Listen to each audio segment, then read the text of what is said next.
Flag on the Packers. The Green Bay Packers fell today to the Detroit Lions 24-14 in an absolute abysmal performance by the Green Bay Packers.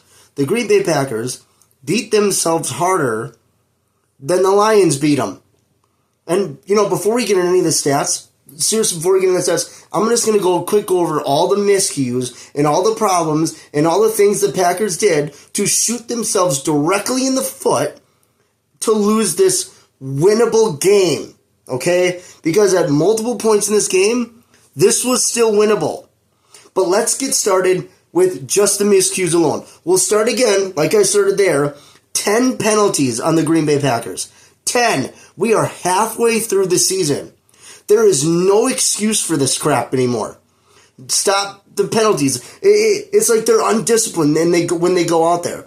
Out of the 10 penalties, 4 false starts. 4. How do you have 4 false starts? We are halfway through the season. 4.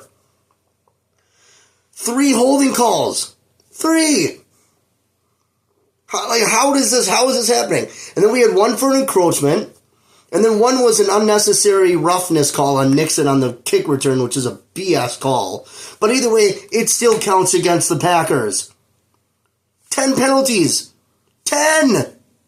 And these penalties destroyed drives for the Packers. They straight up destroyed the drives. 1 of 4 in red zone efficiency. 25%. Unacceptable. Unacceptable.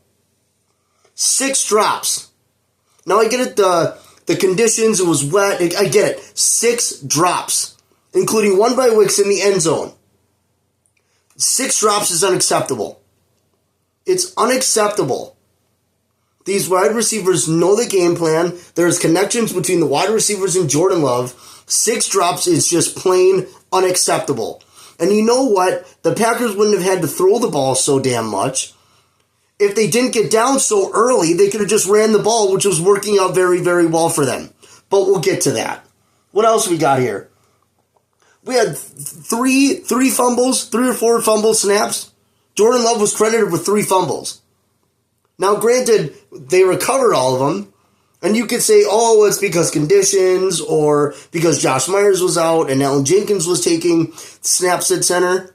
It's still unacceptable. It's still unacceptable. Those plays could have went to the Lions. Luckily, it didn't, but we lost the down, and we lost yards on all of them.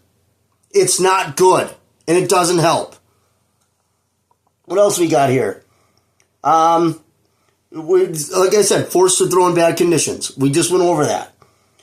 A pick 6 by Jordan Love. Just throw the damn ball away. 30-something seconds left in the first half. You're all the way back in your own side of the field. Just throw the damn ball away. Why are we still screwing around with this crap? Just throw the damn ball away. That was a big game changer right there, because it was 10-3. It was still a good game. It was still the Packers could have still came back and gotten that game. Pick 6 changed the whole game. Pick 6 right to Kirby Joseph. I just throw the damn ball away. Bad play calling. I don't know what kind of play calling was going on when they were on the 4th and 1, when they were in the Lions side of the field, but just overall bad play. Like Tom Brady was ripping our damn play calling, and I've never agreed with Tom Brady on anything except for that. That was the first thing I've ever agreed with Tom Brady on. Crappy play calling. The Packers looked completely unprepared for this big divisional game in Lambeau Field. You welcome the 6-1 Detroit Lions. You're 6-2, and it's a big divisional game, and you look like crap. You're unprepared. You have no answer for anything the Lions are doing. It's like the Packers just have never faced the Lions before and think that this is the same Blue Kitties that have been playing the Packers for the past 30, 40 years. It's not. The Lions are an elite football team. They're the best football team in the NFL. And the Packers showed up and decided to play crappy football. Completely unprepared. Completely unprepared. That was some of the worst. It was some of the worst football I've watched in a long time. And even after all those miscues, the Packers could have still won this game. That's what's so frustrating. The Packers could have won this game. Defense made stops at the end of the game, but the offense couldn't get their crap together long enough to do anything about it. Unreal. It was unreal. It was just a very, very hard game to watch today. You can't make these kind of mistakes against an elite team like the Lions. You just can't. You just can't. Oh, what's that? Oh, look, it's another flag on the Packers. Another one. Let's get into the offense quick. Jordan Love, 29 of 39. He threw the ball 39 times because of the position that the Packers put themselves in. Instead of running the ball, Jordan had to throw the ball almost 40 times. Out of those 39 passes, he threw for 273 yards and the pick six. All right? This is the 7th straight game that Jordan Love has thrown an interception. That's the most since 2006. So Jordan Love not being careful with the football. Jordan Love is better than this. Jordan Love does not need to make these passes. He doesn't need to make these mistakes. He is a better quarterback than this. Josh Jacobs, 13 attempts, 95 yards. Josh Jacobs was running the ball really, really well. If the Packers were able to stick to the running game, we might be talking about a totally different game. Emmanuel Wilson, he carried the ball 4 times, 28 yards, and he had the touchdown. So they got a touchdown, but unfortunately, the game was pretty much already lost by then. If we look at receptions, Jaden Reed, the superstar that he is, and I say it every week, he is an absolute superstar. 5 receptions for 113 yards. A couple of big throws that he kept the Packers' hopes alive, you could say. Really good catches. Here's an example of miscues, drops. Christian Watson had 7 targets. He caught the ball 3 times for 37 yards. 7 targets, 3 receptions. One of those I think he dropped. Another one was way too low. The offense was poor today, and I don't know that we saw Malik Willis warming up a couple times. I don't know if he was just bored or if he was just trying to keep staying loosey goosey. I don't know, but you could tell Jordan's still hurt, and now going into the bye week, he has time to get healthy. If you look at defensively, the Packers sacked Goff once.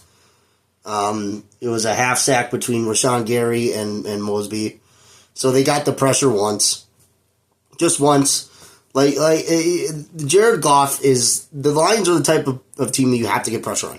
You have to get pressure on Jared Goff. He's too damn good to be able to sit back there and make decisions and be able for the receivers to be able to get wherever they need to be and get wide open, because that happened a lot too. The Packers defense was unprepared, and they allowed way too many easy plays from the Lions.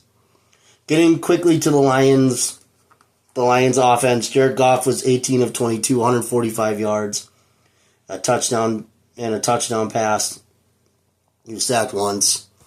Jared Goff continues to play at an elite level. He's a good quarterback. He plays at an elite level. He was deadly today. He really was. He made plays happen. He was deadly today.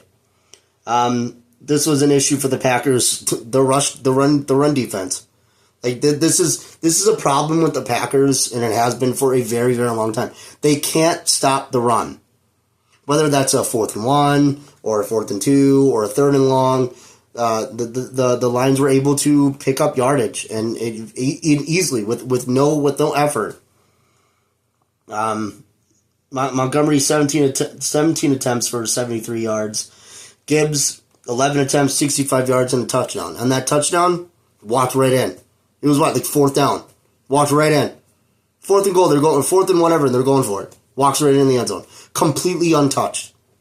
Completely untouched. That's unacceptable. It's unacceptable. Receiving wise, Amon-Ra St. Brown, 7 receptions, 56 yards, and a touchdown. He got open. Kirby Joseph had the pick 6. The Lions did whatever they wanted. They did whatever they wanted. Brian Branch was I gotta just say this. Brian Branch was ejected for a hit on Bull Melton early in the game. It could be a flag, but I don't think he should have been ejected for it. I think that's that I completely disagree with. I don't think that Brian Branch should have been ejected. I really, really, really don't. I really don't. Really, really don't. Oh, look. Another flag on the Packers. So the Packers go into the bye week at 6-3. At this point last year, the Packers were 3-6. So the Packers are in a better place now than they were last year. But like this, they're 0-2 in the division now. This is the kind of games that matter in the long run and are going to matter week 17, week 18. Packers go in the bye week 6-3. They're beat up. Jordan Love needs to get healthy. The Packers came into this game without Jair Alexander, without Evan Williams, and they definitely felt it. And without Josh Myers, and they definitely felt that as well. So the Packers hopefully can get healthy, take some time, rest up, figure out what's going on, be able to fix the mistakes, tighten up the loose ends, get healthy, because when they come back, another divisional game in Chicago. So, Packers got to be ready to go because the division games are coming now. They're coming now. And I guess the only bright side for this is, yes, the Packers lost and the Lions won. But the Bears today did lose. And tonight, the Vikings are playing the Colts. So hopefully, the Vikings lose tonight as well. And if that's the case, then I guess we're really no worse off than we were today. Only a full game behind. Or a game and a half now. So, we can still sit in second place if the Vikings lose tonight. But we don't want to have to hope and wish for other teams to fix our problems for us. We need to be able to go and win these divisional games. So the Packers need to get right, get healthy. They're 6-3. We're halfway through the season. There's plenty of time, plenty of games to go. Tighten up this stuff. I know this Packers team is so much better than this. There's a lot of work to do, a lot of season left. Packers are 6-3. Let's put this game behind us, move forward, and get ready for the Bears after the bye week. It's rough today, but on to brighter things, right? Thanks for watching. Go Pack, go. Oh, hold on. Wait. Another flag on the Packers.